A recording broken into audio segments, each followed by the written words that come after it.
queridos amigos, sean todos bienvenidos a Mirada Semanal, el podcast de actualidad de Latinoamérica 21. Como todos los domingos, analizaremos las principales noticias de la semana con el respaldo intelectual de Marisabel Puertarriera y Manuel Alcántara Sáez.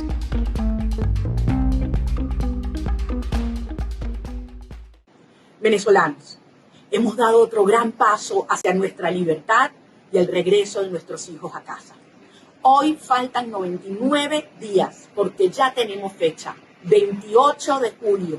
Ya tenemos tarjeta y ya tenemos un candidato que ha sido apoyado por todo el mundo, por todos los partidos políticos, por los ciudadanos de bien, Edmundo González Urrutia. Después de años de fragmentación y sobrevivir a la represión del régimen de Nicolás Maduro, la oposición venezolana ha logrado conseguir una fórmula de resistencia electoral. Hablamos de una candidatura que ha logrado sortear la intencionada precarización de las condiciones electorales, tanto en el plano institucional como reglamentario, pero también en cualquier forma de acción colectiva que se desarrolle en las calles, lo cual ha sido producto principalmente de la elección primaria de la oposición del año 2023, la fuerte presión de la comunidad internacional a través de los acuerdos de Barbados y, por supuesto, la presión también interna de los actores políticos que convergen en la plataforma unitaria democrática. Un complejo proceso con características de movimiento electoral que ha conseguido lo que hace meses atrás resultaba muy difícil para la oposición venezolana, que era básicamente la unidad partidista, movilización electoral, pero sobre todo renovación en su liderazgo político. Una dinámica incierta y turbulenta que ha logrado capitanear María Corina Machado, quien a pesar de seguir estando inhabilitada, ha logrado un importante acuerdo con Manuel Rosales y los principales partidos de oposición para respaldar la candidatura de Edmundo González Urrutia.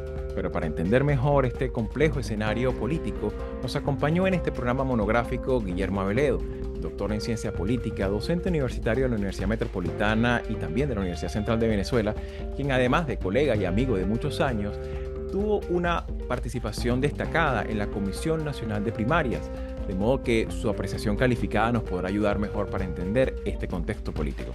Soy Xavier Rodríguez Franco y les hablo desde Houston, Texas, y hoy es domingo 28 de abril del 2024. Y bien amigos, sean todos una vez más bienvenidos a Mirada Semanal y en esta ocasión vamos a hacer una edición especial, un trabajo monográfico, un programa monográfico sobre la situación política en general, pero en específico con respecto a la dinámica electoral en Venezuela, unas elecciones pues, sobre las cuales ya hemos abordado en varias ocasiones, en varios episodios anteriores, pero que claro, para poder profundizar un poquito más en algunos aspectos, sobre todo considerando pues, que tanto Marisabel y yo no vivimos en el país, ciertamente nos interesa mucho pues, examinar un poco ese telón de fondo del contexto político, un poco los antecedentes recientes, ¿no? ¿Por qué hemos llegado a este estado de cosas? Sobre todo, comprendiendo también ese segmento de nuestra audiencia que no es venezolana, que no está familiarizada tanto con esa dinámica tan difícil que nos ha tenido que ha caracterizado la dinámica política y social de la Venezuela contemporánea. Y para eso tenemos hoy un invitado muy especial y nos hemos engalanado para recibir a un gran amigo, colega en lo personal, pues un gran amigo de muchos años, que es Guillermo Tell Aveledo, y que de alguna manera pues va a compartir con nosotros algunas de sus impresiones, algunas de sus apreciaciones y bueno, y también su sabiduría, considerando pues que es alguien que ha estado vinculado durante muchísimos años a la academia venezolana y a este tema tan complejo a veces y tan incomprendido que es el tema de las ideas políticas. Así que bueno, Guillermo, bienvenido, esta es tu casa. Muchas gracias, Javier. Profesor Alcántara, encantado de estar con ustedes en Latinoamérica 21, también con Isabel. Bueno, nada más para ponerlo en contexto de los años. Que nosotros, Javier y yo, nos conocimos hace 27 años, nuestro primer día de estudiantes en la Escuela de Estudios Políticos. Eh, Eso, 2 de octubre del 97. Imagínate, Lo así es, recuerdo tal cual. así es, Y llegamos tarde por estar hablando en la puerta de la escuela. Llegamos tarde a nuestra primera clase, que era la introducción a ciencias sociales. Lo así es. recuerdo tal cual. Así es, buena memoria, buena memoria. Pero bueno, para arrancar, me gustaría también darle la oportunidad a Marisabel y a Manolo, pues de compartir también el rol de entrevistador y que puedan también libremente hacer sus preguntas, sus consideraciones, considerando también la propia complejidad del tema venezolano en su conjunto, ¿no? Y para arrancar, me gustaría un poco que nos dieras una apreciación, Guillermo, sobre todo porque, bueno, recientemente, pues hemos visto cómo con el paso de la semana, sobre todo este 2024, poco a poco el sistema político va tomando como cierta hostilidad a la simple, y lo que en otros países, en otras democracias es lo normal, que haya esta discrepancia natural entre opiniones, que la actividad política no se cierne en un clima de tanta hostilidad. Y me gustaría un poco tu apreciación sobre todo de cara a ese segmento de la audiencia que no está tan familiarizada a la situación venezolana y que podría decir perfectamente, bueno, pero en Venezuela hay elecciones este año, pero fíjate, hay cierta pluralidad, pues, o sea, no hay tanto problema, ¿no? Hay elecciones, ¿no? ¿Qué palabra de arranque podrías darnos para poder entender este contexto tan particular? Pues claro, en aspectos superficiales, Venezuela aparece como una de las democracias electorales más viejas del continente. En Venezuela ha habido elecciones masivas en los últimos 80 años, casi sin ruptura. Pero por supuesto, cuando uno ve los detalles, uno ve que eso no es completamente continuo. Una época de dictadura militar donde elecciones masivas eh, controladas por el gobierno. Luego hubo décadas de competencia electoral muy marcada, al punto que eran paradigmáticas en la región. Y luego una etapa donde esa competencia electoral se fue minando por dos factores. Uno, el ascenso carismático del líder político, que fue a su vez eh, subvirtiendo las barreras constitucionales ordinarias de una democracia liberal por una constitución distinta de la democracia, hasta que esas barreras no tenían mayor sentido y han tenido otro cariz. Una cosa es lo que dice la prescripción constitucional. Nuestra constitución sigue siendo una constitución de una democracia liberal, aún presidencialista, pero la interpretación judicial, la interpretación institucional de esa constitución apunta a otra cosa. Y hoy no podremos hablar con ninguna seriedad de Venezuela como una democracia liberal.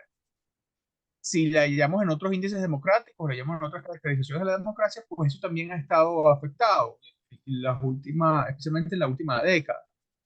El presidente Hugo Chávez murió en el año 2013, todavía un hombre sumamente popular, electo el año 2012 con una ventaja cómoda sobre su principal contendor, aún en el margen más estrecho que él tuvo de elecciones, de victoria electoral, fue un margen que en una democracia ordinaria es cómodo, pero claro, con todas las ventajas de la incumbency, de su carácter como presidente en ejercicio, pero además las ventajas de un sistema pues sesgado a favor del status quo.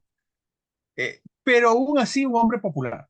Es decir, era una democracia liberal, un autoritarismo competitivo. El debate va a estar allí siempre con respecto a la figura de Chávez y su carisma. Pero en cualquier caso, esas barreras constitucionales estaban melladas, aún así no completamente rotas, era relativamente competitivo. Esto se afecta en el año 2015, cuando la oposición gana por primera vez un poder nacional con las elecciones parlamentarias, y el no reconocimiento de esas elecciones, o más que de las elecciones mismas, del efecto de esas elecciones, en dos procesos en los que podemos entrar en detalle, llevó a, por una parte, el boicot electoral de la oposición, un ciclo de boicot electoral en ese ciclo electoral entre el año 2017 y el año 2021, y a la vez la oposición más mayoritaria, más tradicional, más organizada, decidió no participar ni en las elecciones presidenciales del año 18 ni en las elecciones re, eh, mu- municipales del 17, presidenciales del 18 y parlamentarias del año 20. Entonces ese ciclo cerró allí, pero además con mayores restricciones electorales en esa etapa. Es decir, no simplemente decidieron no participar porque, bueno, pues vamos a caracterizar este sistema como X o Y, sino por una serie de restricciones a candidaturas, a partidos y a los derechos de libre participación y asociación. Todo eso ha estado concentrado en estos años y aunque hay una especie de declarada apertura electoral en esta etapa, en torno a dos acuerdos, los acuerdos de Barbados el año pasado, entre la oposición, esta oposición que volvió al campo electoral el año 2021 en las elecciones regionales, y, y el gobierno. Y a su vez, en un acuerdo entre el gobierno y la oposición parlamentaria, existe una pequeña oposición parlamentaria cuya caracterización habrá que hacer. Este, en el año, a comienzos de este año, en Caracas, ¿no? Suponía que sustituían los acuerdos de Barbados, tomado en cuenta. Los acuerdos de Barbados señalaban una suerte de paz electoral entre la oposición tradicional y el gobierno.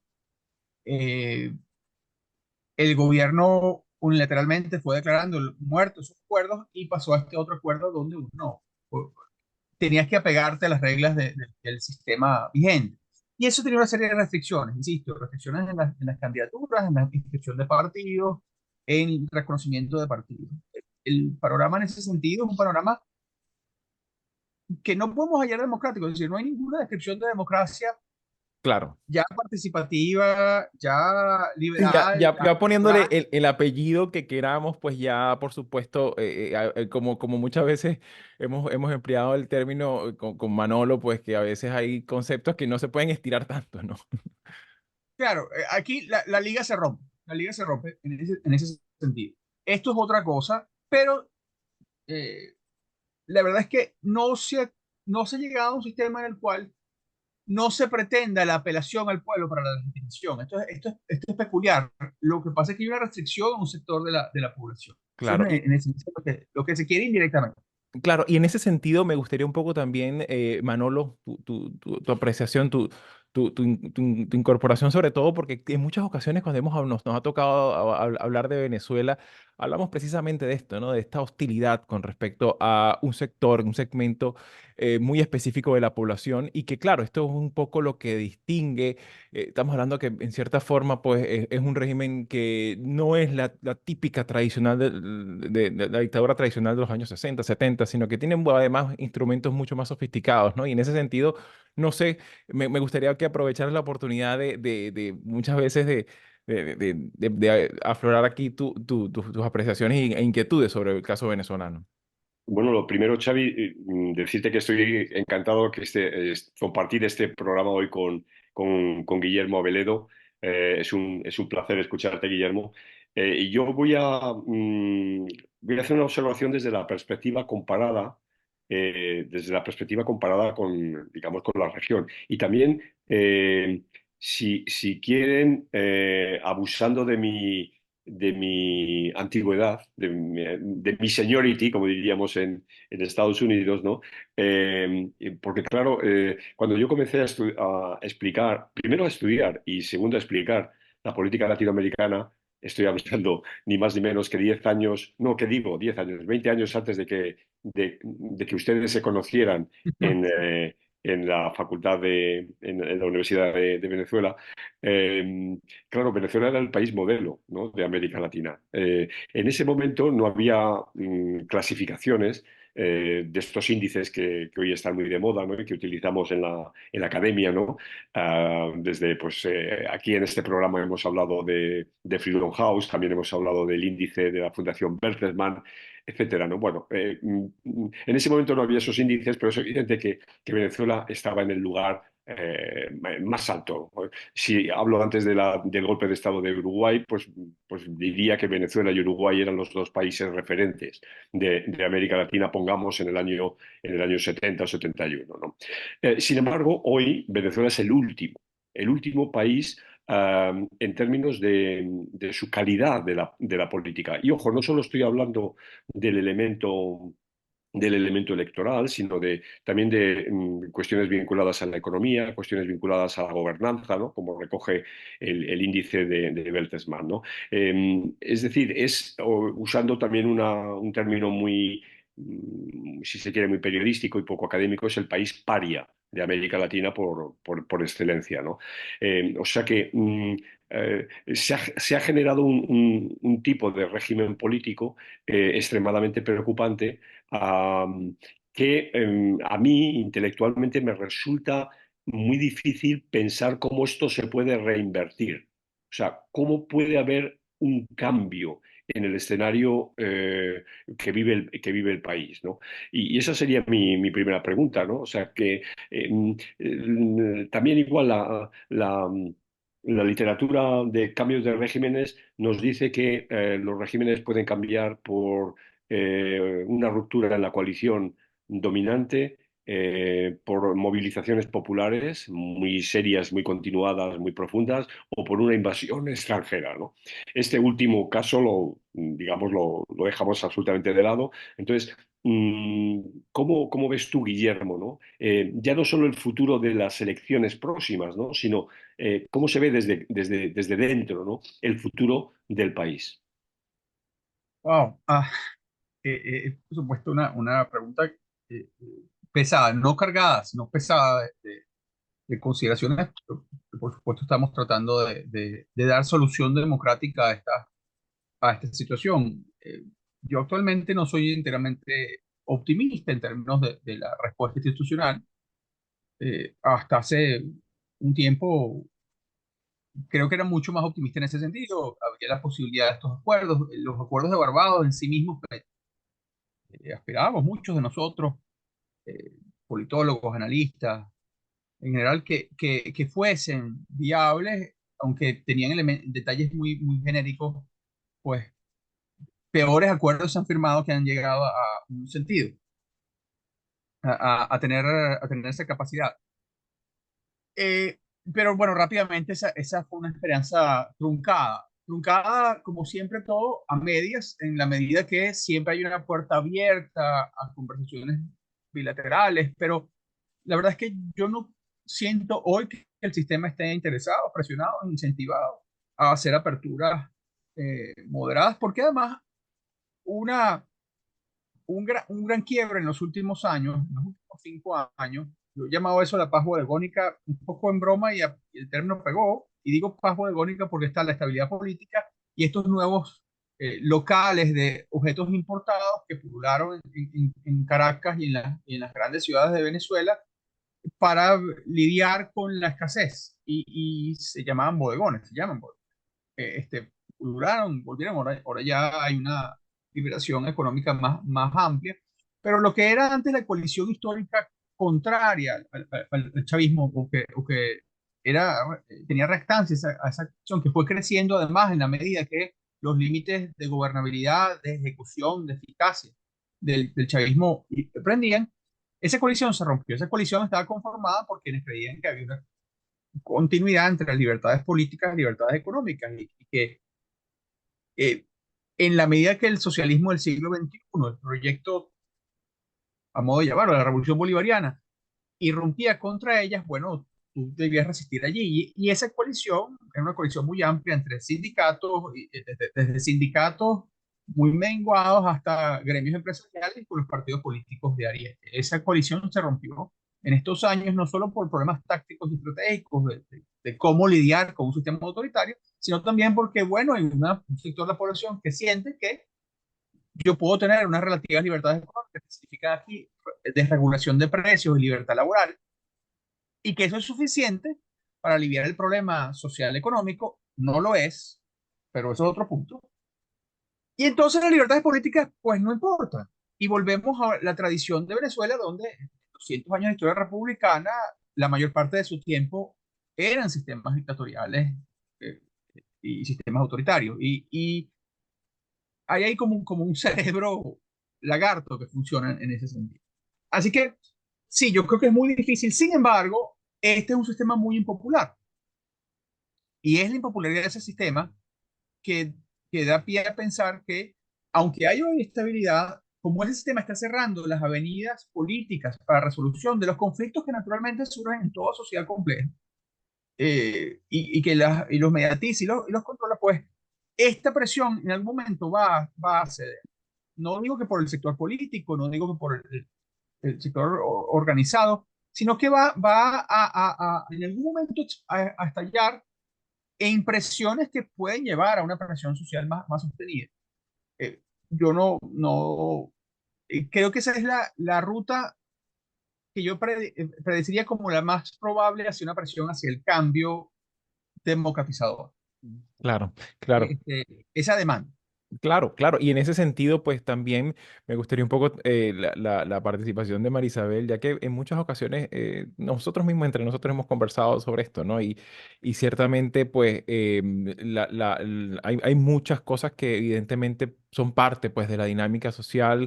Hay que también colocar de telón de fondo, pues, el tema del vaciado demográfico de los últimos años, el hecho también no menor que Venezuela todavía sigue registrando una importante capacidad conflictiva y de protestas a lo largo y ancho del país, de baja intensidad, pero que han sido constantes, sobre todo hay gremios salientes en esto, como es el caso de los maestros, los trabajadores de la salud, entre otros. Pero me gustaría un poco también tu participación, Marisabel, ya que, bueno, hablamos precisamente de también de este deterioro sistémico, ¿no? De la democracia también a nivel regional, ¿no?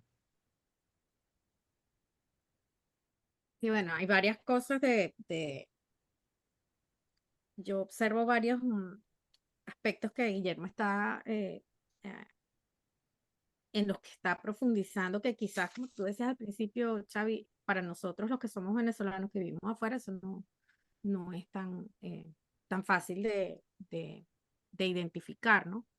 Y sobre todo porque primero hay una realidad política y es que hay un enorme peso de censura en términos de información. Entonces, lo que uno capta en las redes sociales no necesariamente es un reflejo del país, sino de quienes tienen la posibilidad de acceder a esos medios y que, por supuesto, eso está sujeto a muchísimas perspectivas que no necesariamente reflejan lo que es la realidad. Entonces, uno conversa con académicos, con intelectuales, pero entonces uno tiene también el insumo de quienes no tienen nada que ver con el mundo de las ideas, pero que padecen las realidades, ¿no? De una lucha por la subsistencia, que es a lo que a veces yo me refiero con lo que es la vida del venezolano común. Para nosotros los que estamos acá, que tenemos que a veces responder a quienes se quedaron allá. Muchas veces tiene que ver o está dentro de un ámbito de subsistencia, de sobrevivencia, ¿no?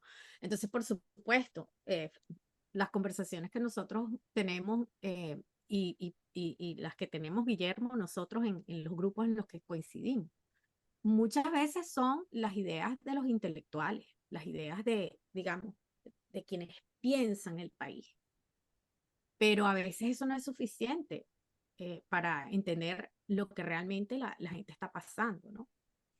Entonces, a veces me pregunto, porque muchas veces discutimos sobre cuáles son las estrategias eh, y mencionamos el tema de las sanciones a veces como, bueno, esa es una forma de presionar. Eh, Ayer supimos que se reunieron una representación del gobierno de Venezuela con el gobierno de los Estados Unidos para hablar sobre la situación electoral. Entonces, la pregunta que yo me hago siempre es, eh, bueno, las sanciones son efectivas en la medida en que logran cambios de conducta en los sujetos a los que se les está aplicando. En este caso no son solamente individuos, sino un país, y se está afectando la economía y eso tiene repercusiones en la población. Entonces, eso lo utiliza el gobierno de Maduro para no solamente agredir a, a Estados Unidos a través de la imposición de una política, sino también para arremeter en contra de la oposición. Entonces también esperamos una oposición que sea robusta y que sea capaz de enfrentar las amenazas autoritarias a través de la represión, la persecución política, en un marco de fragmentación político-partidista que no es nuevo, que tiene alrededor de 15, 20 años, si no contamos antes de Chávez. Entonces, lo que yo interpreto es que a mayor crisis económica, mayor profundización autoritaria. Esa es mi lectura. Entonces, en ese escenario, ¿qué puede hacer la oposición? O sea, las sanciones no son suficientes. el clamar por el respeto al acuerdo de Barbados, que lo está pidiendo hasta el mismo Petro, Lula, que son aliados de Maduro. ¿Realmente eso es suficiente? Es decir, Estados Unidos no puede resolver la crisis venezolana. Está clarísimo. Y no se trata de Biden. Si viene Trump va a ser peor. Trump se va a sentar en una mesa con Maduro y va a decir, este es mi hombre.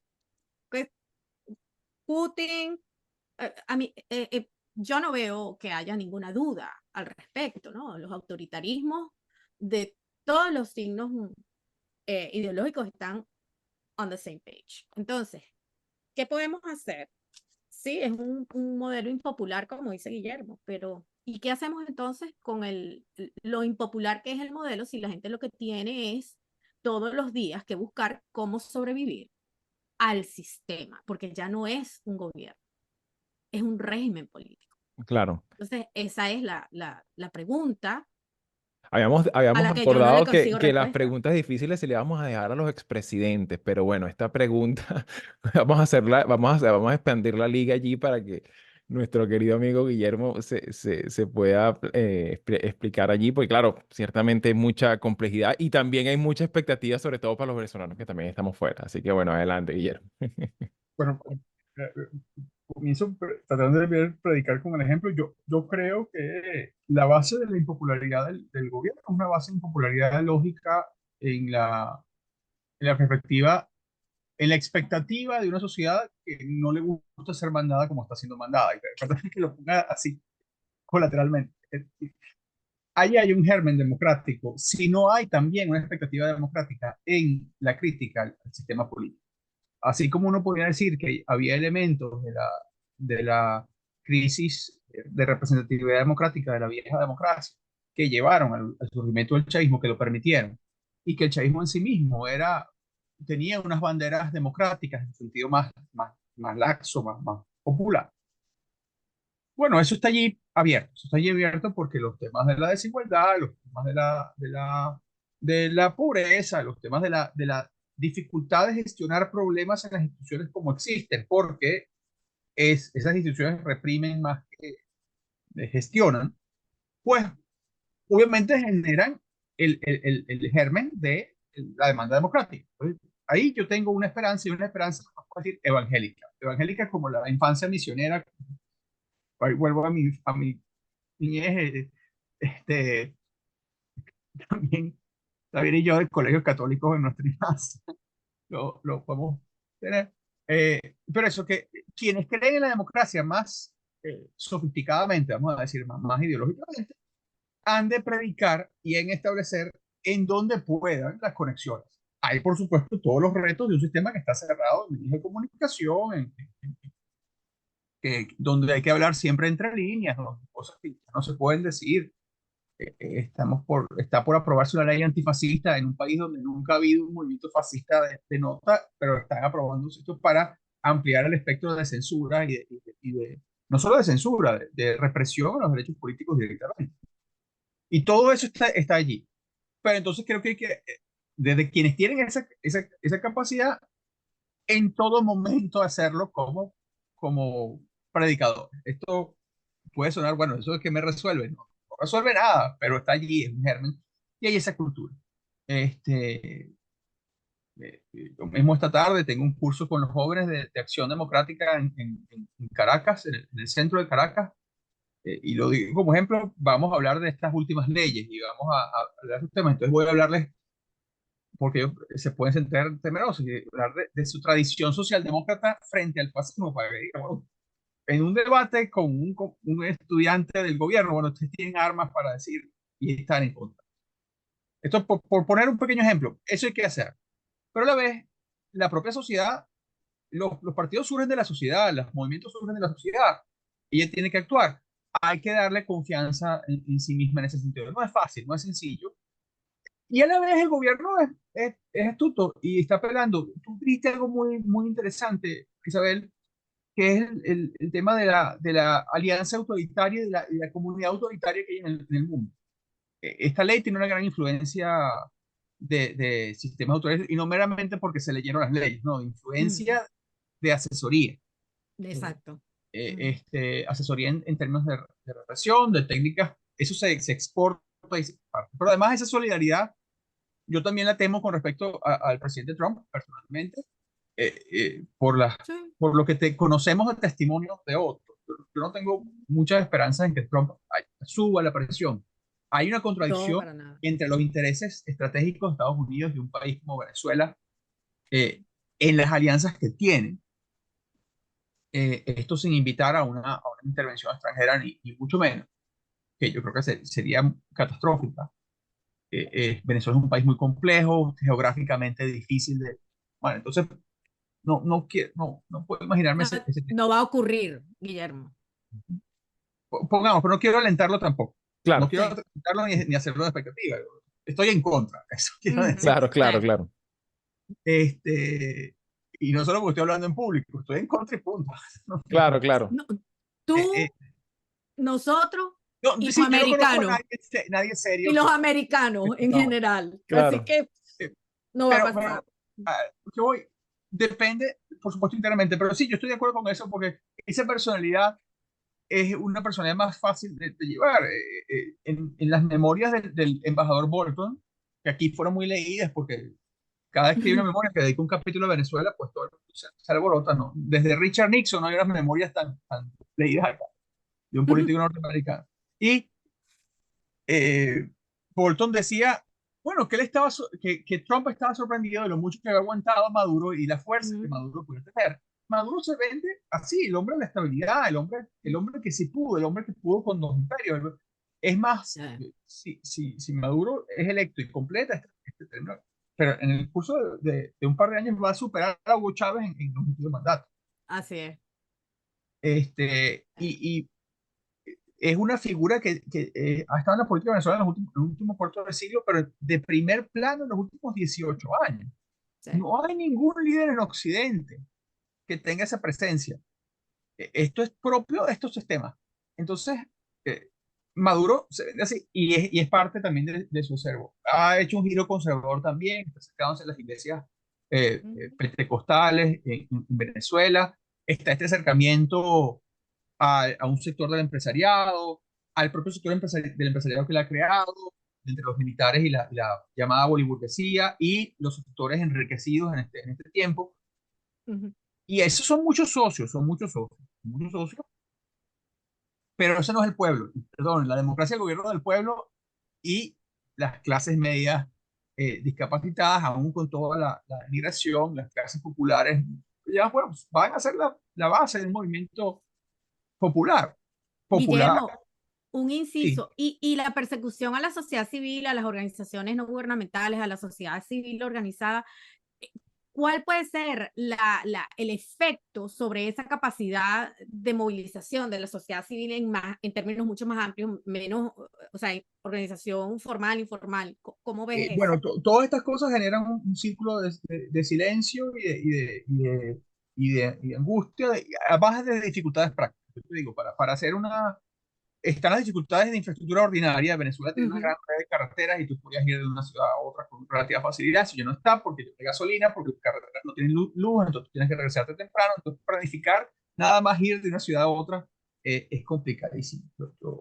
Y esto me refiero a cualquier actividad, pero las ujú, actividades políticas, por supuesto, que no tienen financiamiento, que no tienen dolientes, que hay que hacerlas evangélicamente, pues ujú, peor. Eh, Eso es más difícil. Yo no quiero decir con esto que es imposible, simplemente es ujú. más difícil, hay que dar más vueltas. Y está obviamente la represión, tenemos unas leyes contra las ONG, el círculo de las ONG obviamente están vinculados a muchos políticos, porque muchos de los cuadros políticos trabajan profesionalmente en estas ONG, o en todos casos tienen vinculaciones de sesión de causas, ¿no? Y Sí. eso está hecho para, obviamente, perjudicar eso. Tienen las medidas ordinarias que está allí. ¿Es más difícil? Sí, es más difícil. ¿Hay un riesgo enorme? Sí, hay un riesgo enorme. Claro, Pero eso no claro, quiere decir que no haya que hacerlo. claro, Es claro, por el supuesto. problema.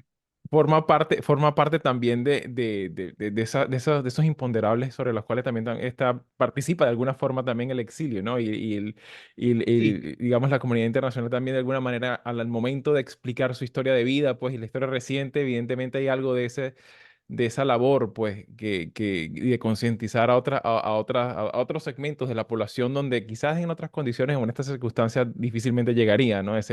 Esa explicación. Y de eso, en ese sentido, se inscribe también un poco este programa. De alguna manera, pues, dar un poco esa perspectiva desde adentro, ¿no? Desde de esta particular Venezuela que nos ha tocado vivir y padecer, ¿no? Sin embargo, nos quedan poquitos minutos, pues, y me gustaría solamente dar, además de agradecerte, Guillermo, por tu tiempo y tu sabiduría, pero me gustaría también un poco tu apreciación, sobre todo considerando ese plano, ya que comentas, pues, ese plano de cercanía y proximidad de hace tantos años. Desde la universidad y claro, particularmente en mi caso sí veía con muchísimo, no tan solo con admiración, sino también consideraba pues importante ese rol que tuviste en la Comisión Nacional de Primarias el año pasado, pues y me gustaría un poco tu apreciación. Yo sé que nos quedan poquitos minutos, pero muy en corto, ¿cómo viviste esa experiencia? ¿Y qué nos pudieras con esto cerrar, pues, para mirar el futuro de lo que nos queda por vivir en este proceso? fue muy emocionante colaborar. Creo que lo mismo, si uno tiene esta capacidad y esta voz y algún nivel de incidencia, esa era una capacidad de poner en práctica mucho de lo que yo sabía. Obviamente, yo nunca he sido un experto electoral, no pretendía serlo, entonces organizar una elección. Yo había visto un curso sobre elecciones en la facultad, entonces, obviamente hay límites, ¿no? Te enseña, por supuesto, los límites y la desventaja del analista frente a la lectura política, ¿no? Hay cosas que se pueden hacer distintas, pero también hay cosas que funcionan tal cual como dicen los libros. Hay unas cosas que a veces tienen unas reuniones y esto debería ser un paper, esto debería ser un paper. Éticamente no podría hacerlo, pero ahí está todo ese material. Ah, y fue muy emocionante, pero claro, con riesgos que no puedo discutir. Claro. Claro, claro. Bueno, Guillermo, se nos ha echado un poquito el tiempo encima. Muchísimas gracias una vez más por tu tiempo, por tus apreciaciones. Y bueno, esta es tu casa, ¿ok? En alguna otra ocasión nos volvemos a encontrar y seguramente pues compartiremos parte de tus apreciaciones como intelectual y como joven promesa también de una Venezuela mejor para todos. Así que bueno, muchísimas gracias por estar aquí. Nos vemos en Mirada Semanal el próximo domingo. Gracias. Gracias, Guillermo. Gracias. Si llegaste hasta aquí y te interesan estos temas, puedes ayudarnos a seguir haciendo estos vídeos dándole like, compartiendo, comentando y suscribiéndote al canal de YouTube de Latinoamérica 21. Puedes acceder también a todos nuestros episodios entrando en nuestra página web latinoamerica21.com/podcast y en las principales plataformas de audio. Subimos videos nuevos todas las semanas, así que nos veremos en Mirada Semanal muy pronto.